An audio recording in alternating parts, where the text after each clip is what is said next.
तो दोस्तों, एक मिनट।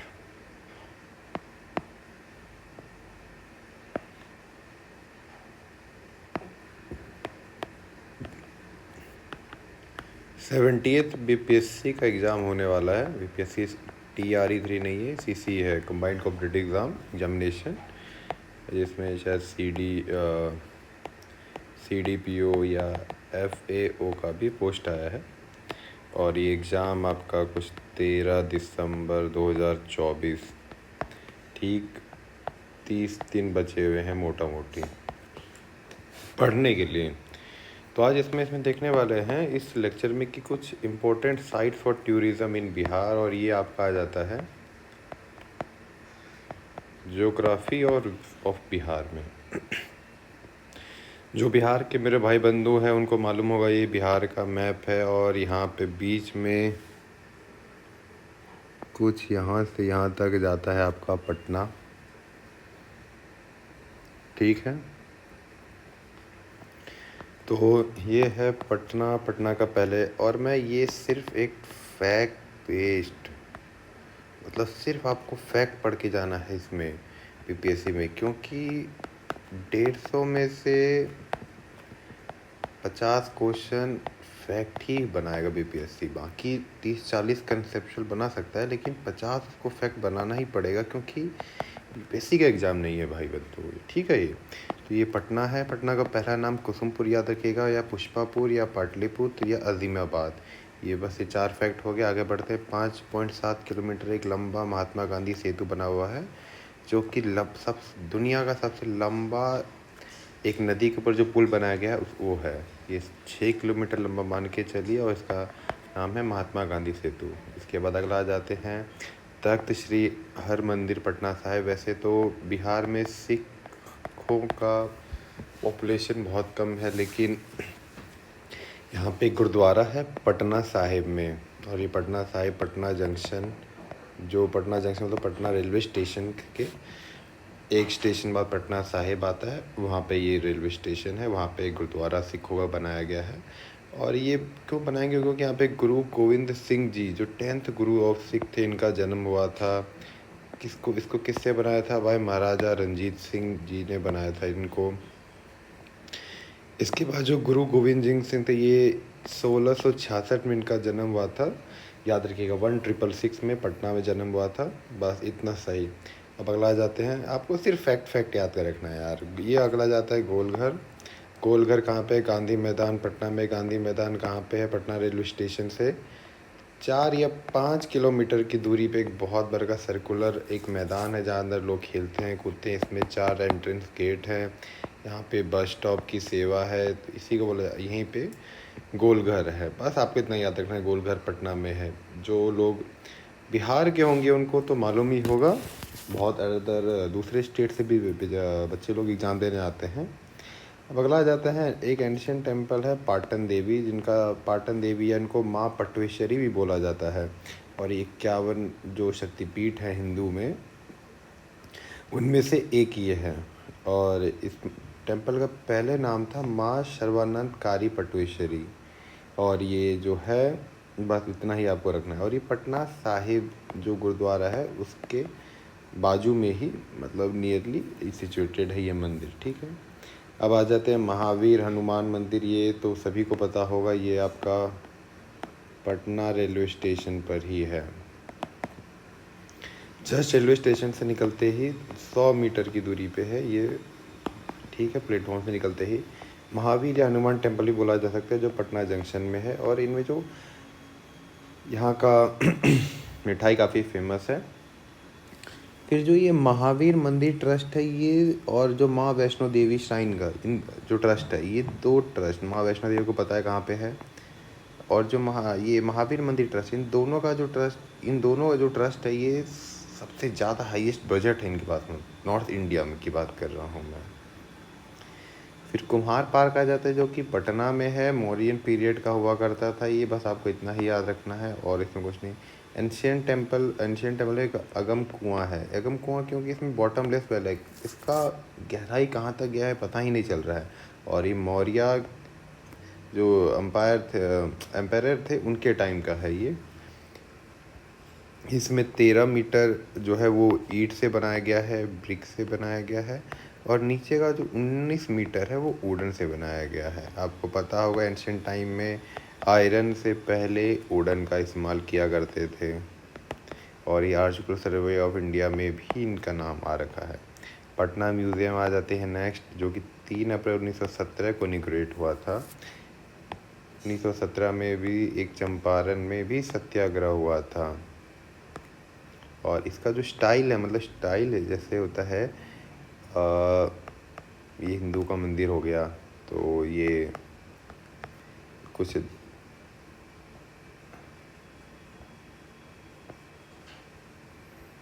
कहाँ गया भाई, हाँ, कुछ नगारा स्टाइल में होता है, कुछ द्राविडन स्टाइल में होता है, कुछ मुग़ल स्टाइल में होता है। तो ये मुग़ल और राजपूत दोनों का मिला के बनाया गया है स्टाइल, और इसको जादूघर भी बोला जाता है। बिहार म्यूज़ियम है तो ज़्यादातर कैपिटल में ही होगा, तो ये पटना में ही है बिहार म्यूज़ियम। खुदा बख्श सुने होंगे, मूवी में एक नाम भी है, अभी अमिताभ बच्चन की मूवी है खुदा बख्श, उसमें नाम होता है। ओरिएंटल लाइब्रेरी है ये, और ये आपका लाइब्रेरी में 21,000 ओरिएंटल मनुस्क्रिप्ट पाए जाते हैं। मनुस्क्रिप्ट जो पहले ऋषि मुनि सब जो पत्तों पे या ऐसे कागज़ पे लिखे जाते हैं उनको मनुस्क्रिप्ट बोला जाता है, और इसमें 2.5 लाख से भी ज़्यादा प्रिंटेड किताबें हैं।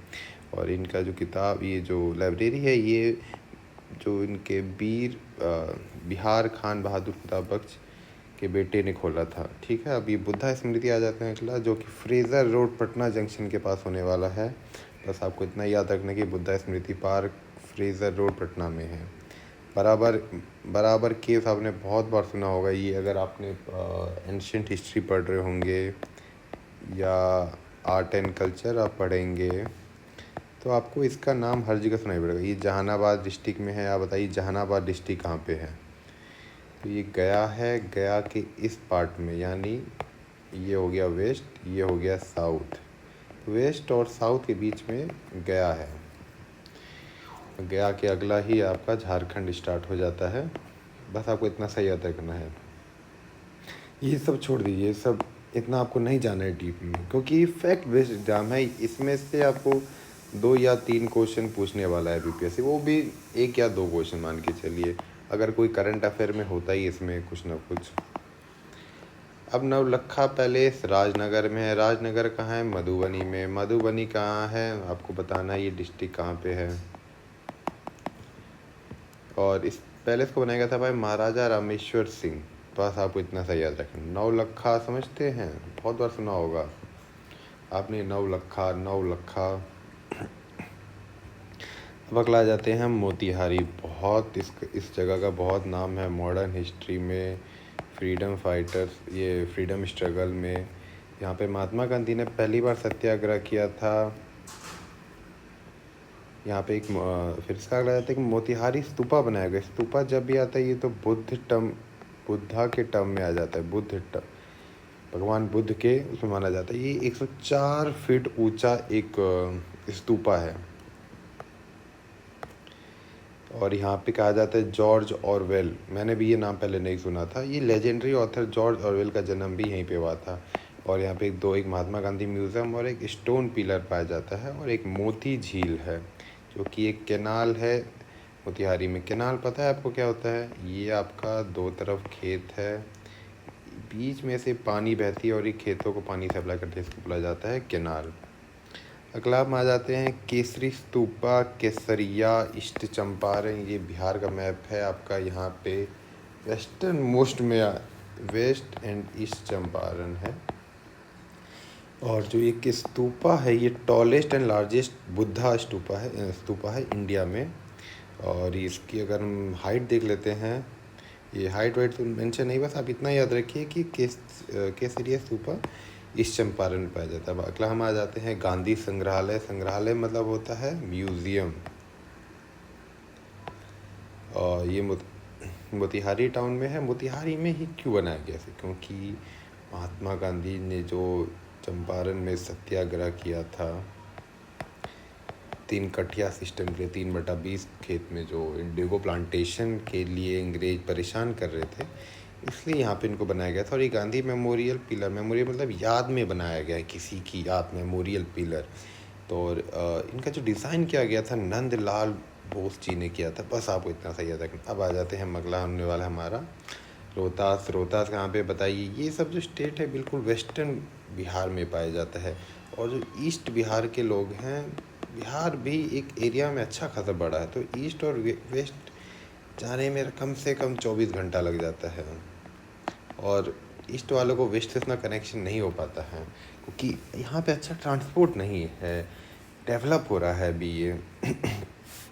और आपको तो पता है पर कैपिटा इनकम में भी हमारा जो राज्य है ये बेचारा थोड़ा पीछे है, लेकिन धीरे धीरे डेवलप हो रहा है, आगे बढ़ रहा है हमारा राज्य भी। अब ये जो अगला होने वाला है सासाराम, आपने एक जुला सुना होगा शेरशाह सूरी का, यहाँ पे टॉम भी है। टॉम मतलब होता है मकबरा, मकबरा। तो ऐसा कहा जाता है कि जो सासाराम, इसका नाम कहाँ से आया है, तो ये एक परशुराम, भगवान परशुराम थे जिन्होंने 21 बार क्षत्रियों का विनाश किया था, उनको धराहीन किया था।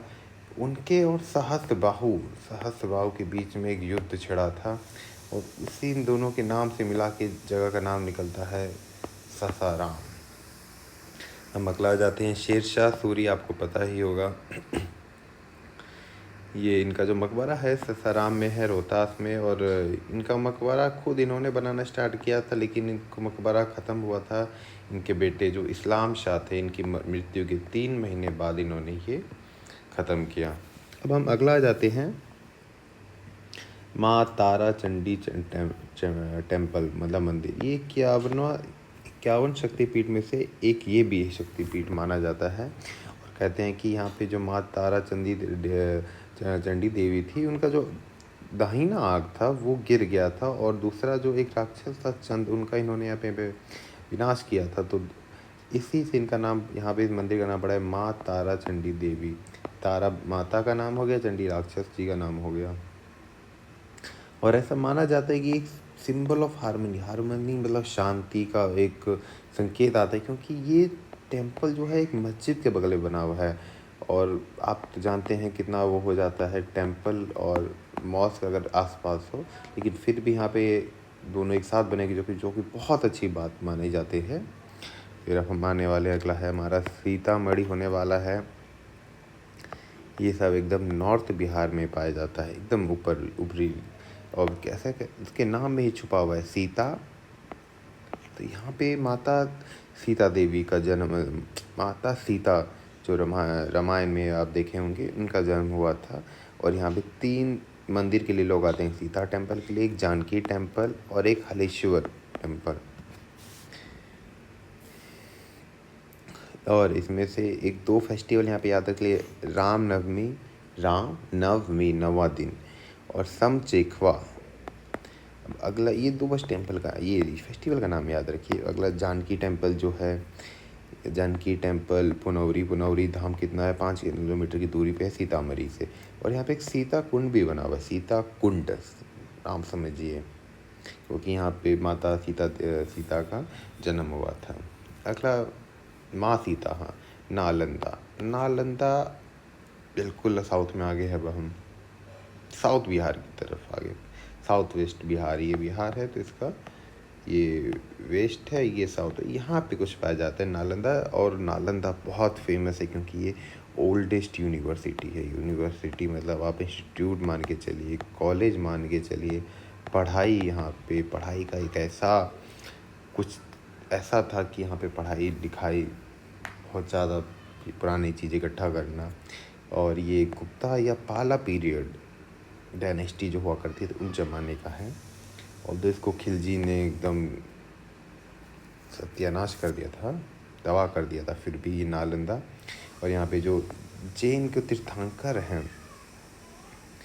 महावीर, अब आपको बताना है महावीर कौन से थे, 23rd 24th 25th, कौन से तीर्थंकर थे महावीर। इन्होंने 14 मानसून सीजन, अब बारिश में कहीं तो रुकना ही होता था लोगों को, तो भगवान महावीर यहीं पर रुका करते थे। ये भी माना जाता है कि जो बुद्ध भगवान थे, उन्होंने अपना लेक्चर में जो दिया था नालंदा में ही दिया था।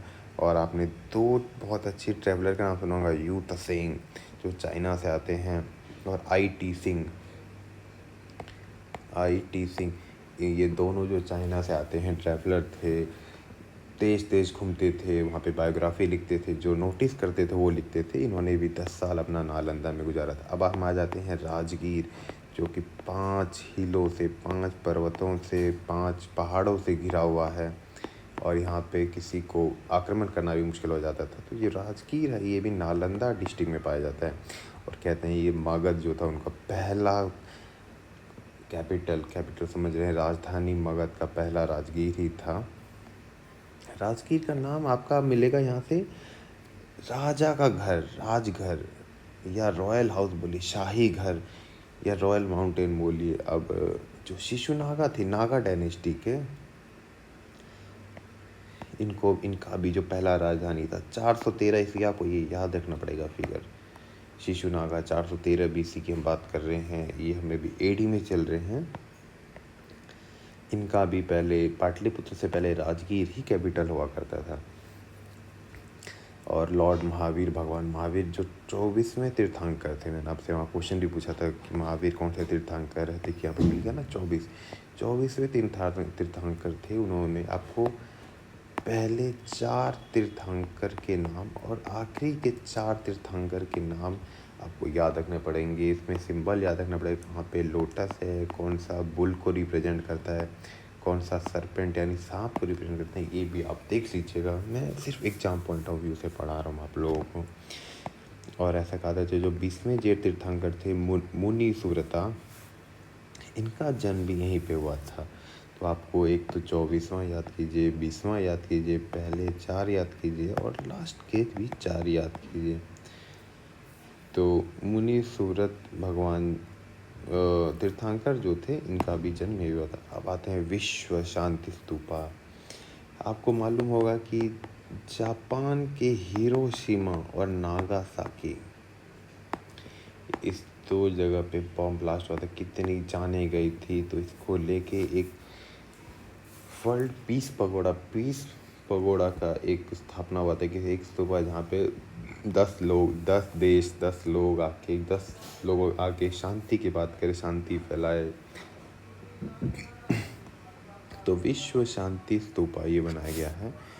ये रत्नागिरी हिल में, रत्नागिरी वो महाराष्ट्र वाला नहीं, बिहार में भी रत्नागिरी हिल है। और ऐसे कहा जाता है कि जो ये पीस पगोड़ा था, ये जापानीज का जो एक बुद्धिस्ट मॉन्क समझते हैं क्या, तो जैसे हमारे में प्रिस्ट होते हैं, पुजारी होते हैं, वैसे ही बुद्धिस्ट में मॉन्क होते हैं। उन्होंने निप्पोन ज़ेन मायोहोजी 1970 के आसपास इन्होंने बनाया था। का नाम दोबारा आने वाला है इस चैप्टर में। निप्पोन ज़ेन मायोहोजी 1970 बनाया था।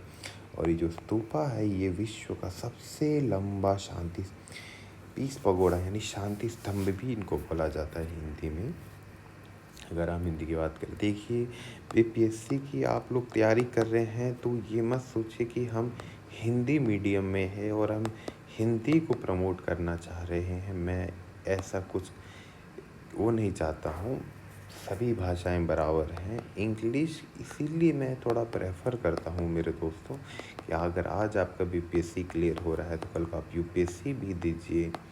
और आजकल तो जब बहुत सारे कंट्री का समिट होता है तो वहाँ पे मेजरली स्पोकन लैंग्वेज आपका इंग्लिश ही होता है।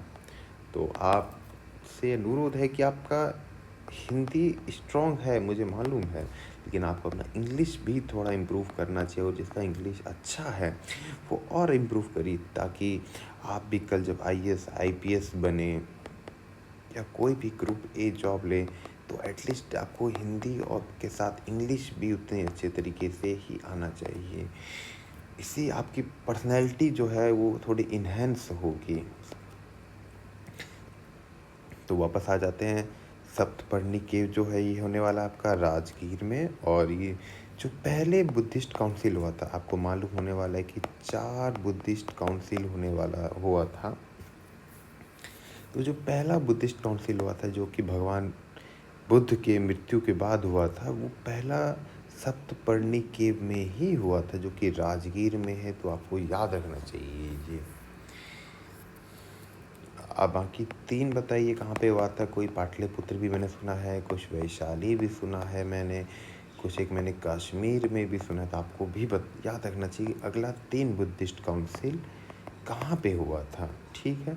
और एक और बात आपको मैं बता दूँ, बुद्धा की जो टीचिंग थी उन्होंने कभी नहीं लिखी थी, उनके मृत्यु के बाद उनके शिष्यों ने वो टीचिंग लिखी थी। अब हम अगला आ जाते हैं, जरासंध का अखाड़ा। आपने जरासंध, भगवान जरासंध जी का नाम सुना ही होगा। महाभारत में इन्होंने कौरवों की तरफ से लड़ाई किया था और इनमें भीषम युद्ध हुआ था। एक बार भगवान कौरव और भगवान कर्ण में सूर्यपुत्र कर्ण बोला जाता था इन्हें। भगवान सूर्य के पुत्र थे ये कर्ण, जिनको कवच और कुंडल दान में मिला था। तो जरासंध उनका युद्ध भी हुआ था एक बारी। जरासंध वैसे कौरवों के बहनोई माने जाते थे और इन ऐसा बोला जाता है कि इनका जो राजधानी था, इनके जो किंगडम था, किंगडम का जो राजधानी था वो भी ग्रीवराज था। ग्रीवराज जिसे आज हम राजगीर के नाम से जानते हैं। राजगीर यानी राजा का घर, जो कि 5 पर्वतों से, 5 पहाड़ों से घिरा हुआ है। तो यहाँ पे आक्रमण करना भी बहुत मुश्किल होता था। अब ये हम सोन भंडार के छोड़ दीजिए दोस्तों, आपको इतना इम्पोर्टेंट नहीं है ये। अब हम अगला आ जाते हैं, international convention centre at Rajgir. Convention है, सेंटर भी है, इंटरनेशनल भी, इंटरनेशनल अंतर्राष्ट्रीय है। कन्वेंशन है मतलब यहाँ पे 10 लोग आके जुड़ेंगे, किसी मुद्दे पे, किसी कुछ क्लाइमेट को लेके बात होगा यहाँ पे, या कुछ पीस को लेके बात होगा, या कुछ डेवलपमेंट यानी को लेके बात होगा। और इस कन्वेंशन सेंटर में एक स्तूपा बनाया गया है। और ये जो कन्वेंशन हॉल है, देखिए हॉल छोटा मोटा नहीं होगा, कम से कम 10 कंट्री के लोग आएंगे। एक कंट्री से 100 लोग की टीम आती है। 5,000 लोगों के लिए इकट्ठा व्यवस्था करने के लिए बड़ा सा एक कन्वेंशन हॉल बनाया गया है, जो कि लार्जेस्ट डोम माना जाता है तत्कालीन वर्ष में। और इसका इतना याद बस इतना ही रख ले कि जो पीस कन्वेंशन सेंटर है ये राजगीर में है। बस इतना सही आपको याद रखना है। वैशाली एक डिस्ट्रिक्ट है, दिल्ली में भी वैशाली आप सुने होंगे, लेकिन दिल्ली वाला वैशाली नहीं है ये दोस्तों। वैशाली बिहार में अलग है। और ऐसा बोला जाता है कि पहला रिपब्लिक था ये। रिपब्लिक समझते हैं, एक होता है मोनार्की, राजा का बेटा ही राजा बनेगा, लेकिन एक होता है रिपब्लिक, यहाँ पे जो इलेक्टेड होके जो आएगा वो राजा बनेगा। तो पहला रिपब्लिक इसको विश्व में माना जाता है। और वैशाली जो नाम निकला था ये भगवान राजा विशाल के नाम से निकला था। और यहाँ पे वज्जी कन्फेडरेशन, अगर आपने पढ़ा होगा वज्जी कन्फेडरेशन एंशिएंट हिस्ट्री में पढ़ा होगा मेरे दोस्तों, तो आपको वहाँ से नाम पता चल जाएगा। अशोका पिलर बहुत इम्पोर्टेंट है। आप आर्ट एंड कल्चर पढ़िए या एंशिएंट हिस्ट्री पढ़िए, आपको हर जगह मौर्य अशोका का नाम मिलेगा। और अगर आपने एंशिएंट हिस्ट्री नहीं भी पढ़ा है तो कुछ इम्पॉर्टेंट टॉपिक्स हैं जो आपको एग्ज़ाम के लिए पढ़ना चाहिए, बीपीएससी के लिए या यूपीएससी के लिए, जिसमें से वन ऑफ देम एक टॉपिक है अशोका का भी नाम आता है। ये भी एक इम्पॉर्टेंट चैप्टर, ये एक इम्पॉर्टेंट थीम है जो जिससे एग्जामिनर क्वेश्चन पूछता है। तो मौर्यन किंग अशोका थे मौर्य। इसका कार्यवर्ष याद रख लीजिए, सिर्फ 268 से 232 ईस्वी के बीसी की बात है ये। और इन्होंने बहुत सारे एक ऐसे आयरन पिलर बनाए थे यहाँ पे कैपिटल, और इसके ऊपर किसी जानवर का बनाया जाता था या लोटस। तो इसमें से कहा जाता है कि इन्होंने एनिमल कैपिटल भी बनाया था, जिसमें से 7 कंप्लीट स्पेसिमेन थे। स्पेसिमेन आप लोग समझे क्या होता है? जैसे मान लीजिए कोई जानवर मर गया तो उसको बचा के लोग रखते हैं, एक लिक्विड डाल देते ताकि सड़े ना, तो उसको स्पेसिमेन बोला जाता है। आप बायोलॉजी के टर्म में आपने बहुत लोगों ने देखा होगा, बायोलॉजी के उसमें बचा के रखा जाता है। अच्छा, दूसरा इतना डिटेल में मैं नहीं जाऊँगा अभी। एक आ जाता है 2 पिलर, फिरोज शाह तुगलक ने कहीं और ले गया था। फिर कुछ पिलर मुग़ल ने यहाँ से वहाँ किए थे, फिरोज शाह तुगलक का नाम याद रखिएगा। और मुग़ल एम्पायर एक जो पिलर हुआ करता था इनका 40 से 50 फुट की ऊंचाई पे हुआ करता था। 40, आज जो घर बनाए जाते हैं वो 10 फीट की हाइट के होते हैं, लेकिन इनका एक पिलर ही 50 फीट की हाइट का हुआ करता था। 50-50 टन उनका वजन। तो सोच लो कितने, ये एक सिंगल स्टोन पे बनाया जाता था। आपको मैं बता दूं कि उस टाइम अशोका के ज़माने में जो ये पिलर होते थे सिंगल रॉक का बनाया जाता था, मतलब ये नहीं कि 2 रॉक को जोड़ के बनाया है, सीमेंट का आपने यूज़ किया, ऐसा कुछ नहीं होता था। एक सिंगल पीस रॉक लीजिए, उसको काटिए और बनाइए पिलर।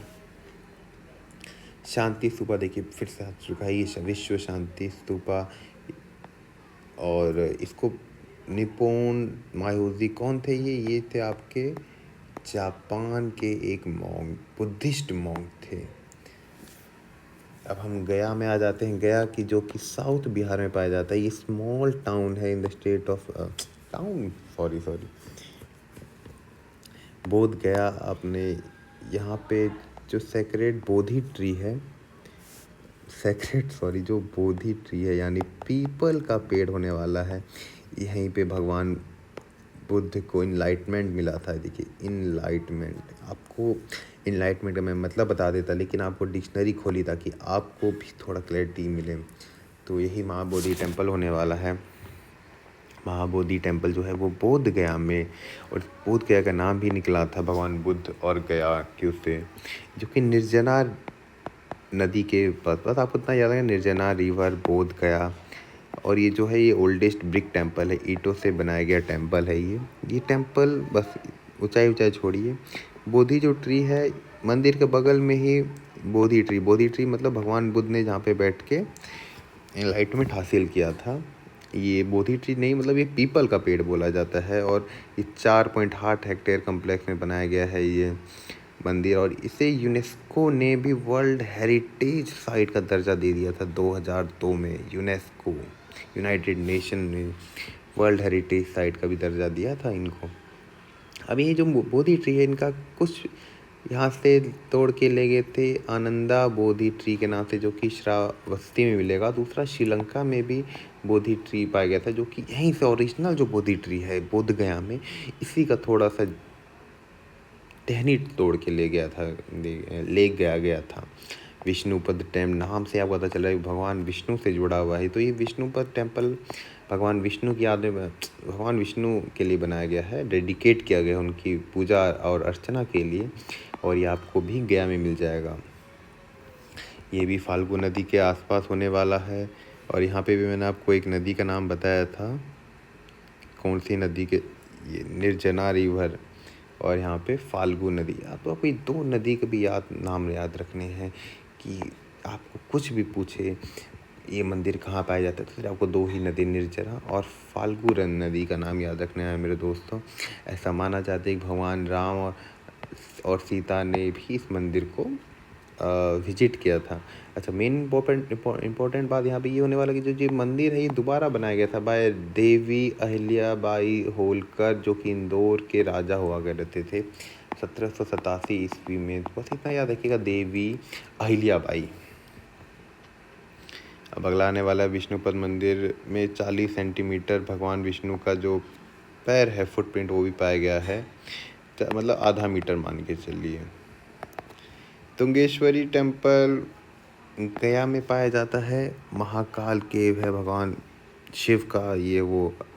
और ये हिंदू जो माता है दुंगेश्वरी, उनको भी इनके अंदर पाया जाता है। अब इसमें नीचे इतना इम्पोर्टेंट नहीं है, हम अगला आ जाते हैं विक्रमशिला। बहुत फेमस जगह है बिहार में, यहाँ पे डॉल्फिन सेंचुरी भी मेरे दोस्तों आपको मिल जाएगा। ये पाला किंग धर्मपाला, इस जगह का जो स्थापना हुआ था पाला किंग धर्मपाला ने किया था, पाला डायनेस्टी के। ये मंदार पर्वत आपको मिलने वाला है, ये आपको बांका के आसपास मिलेगा। ये ग्रेनाइट हिल से बना हुआ, ग्रेनाइट हिल ही है, इसके अंदर बहुत तरह के रॉक्स होते हैं। और कैसा है, माना जाता है कि समुद्र मंथन के टाइम में इसी पहाड़ का यूज़ हुआ था, जिसमें सांप के जो राजा थे वासुकी, इनको इन पहाड़ से बांध के और अंदर से जितना भी सामान मतलब नदी में था, वो समुद्र में था, वो निकाला गया था। और उसमें एक अमृत भी पाया गया था, जिसे भगवान विष्णु ने सभी देवताओं को दिया था अमर होने के लिए। तो यही होने वाला है आपका।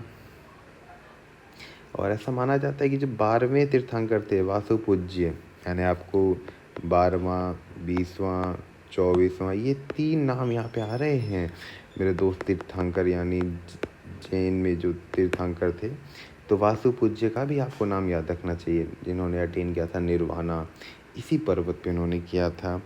अब अगला आने वाला है कुप्पा घाट है, नदी जो भागलपुर नदी बहती है, तो वहाँ पे स्नान करने के लिए बहुत लोग जाते हैं, पूजा करने के लिए बहुत लोग जाते हैं। जो गंगा नदी है ये आपका सुल्तानगंज से होते हुए भागलपुर में बरारी नाम की एक जगह है, वहाँ से गुजरती है। इस पे अब पुल भी बनाया गया है। यहाँ पे आजकल अब स्टीमर भी चलते हैं जो कि आपको नदी के इस पार से उस पार ले जाएंगे। तो कुप्पा घाट आपका भागलपुर में होने वाला है, बस आपको इतना याद रखना है। वेस्ट चंपारण में नंदागढ़ एंड जानकीगढ़ पाया जाता है। नंदागढ़ ये भी आपको ये ancient history and art and culture का ये वाला पार्ट आ गया थोड़ा। नंदागढ़ जो है लौरिया ब्लॉक में बनाया गया है और जो जानकीगढ़ है ये नरकटिया ब्लॉक में पाया जाता है। और ये Nanda dynasty and Chanakya dynasty का था। तो आपको इतना सा याद रखना, ये मुझे ज़्यादा इंपॉर्टेंट नहीं लग रहा है दोस्तों।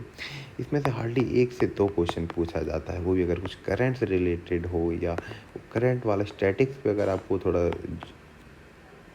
वो हो तो आप जल्दी कर लेते हैं। फिर एक होता है अशोका पिलर, जो कि अशोका सम्राट अशोक ने बनाया गया था। नंदगढ़ में के ईस्ट में पूर्वी दिशा में जाइएगा तो लौरिया ब्लॉक में आयरन पिलर बनाया गया था। पहले वुडन के ब्लॉक बनते थे, उसके बाद इन्होंने आयरन पिलर बनाना स्टार्ट किया, जो 35 फीट की ऊंचाई का था। और इसका जो बेस था वो 35 base diameter 35 inch, okay, and upper diameter जो था 22 इंच का, कुछ ऐसा मान सकते हैं। 35 और ये से 22 मीटर। यहाँ पे एक कैपिटल हुआ करता था, कैपिटल के ऊपर कभी लोटस बना दिया या किसी जानवर की तस्वीर वो बना दिया मूर्ति टाइप। और इसी में से एक है, वन ऑफ देयर कैपिटल है बुल, इन्होंने बनाया था, जो कि आजकल नेशनल म्यूजियम दिल्ली में है। न्यू दिल्ली जो कि राजधानी होने वाला था, दिल्ली राजधानी है भारत का। और जो दूसरा है लायन, वो कलकत्ता म्यूजियम में पाया जाता है। तो यही था मेरे दोस्तों आपका important tourist place in Bihar, जो कि आपका बीपीएससी के 70वें बीपीएससी के एग्ज़ाम में आने वाला क्वेश्चन था। मैंने ये आपका टॉपिक ख़त्म करा दिया, जो कि एक आपका बिहार स्पेशल का टॉपिक था। और दूसरा एक मेन बात, मैंने एक टेलीग्राम ग्रुप बनाया है मेरे दोस्तों। बहुत लोग को कुछ डिस्कशन करना हो फॉर्म के रिलेटेड, फॉर्म कैसे भरें, कैसे पढ़ें, कोई पीडीएफ चाहिए, बुक नहीं है, क्वेश्चन प्रैक्टिस के लिए चाहिए, किसी टॉपिक में आप लोग को मेरे दोस्तों डाउट हो, तो आप एक टेलीग्राम ग्रुप बना रखा है मैंने, जिसका मैं लिंक मैं आपको डिस्क्रिप्शन में दे दूँगा। वो आप आइए और वो ज्वाइन कीजिए। और बीपीएससी के जो 17वां है, इसमें करीब 2000 वैकेंसी है। आप लोग जी जान से पढ़िए और इसमें वैकेंसी में अपना नाम, एक सीट लेके आप लोग चाहिए, मेरे यही शुभकामना है। ठीक है दोस्तों, मिलते हैं अगले वीडियो में।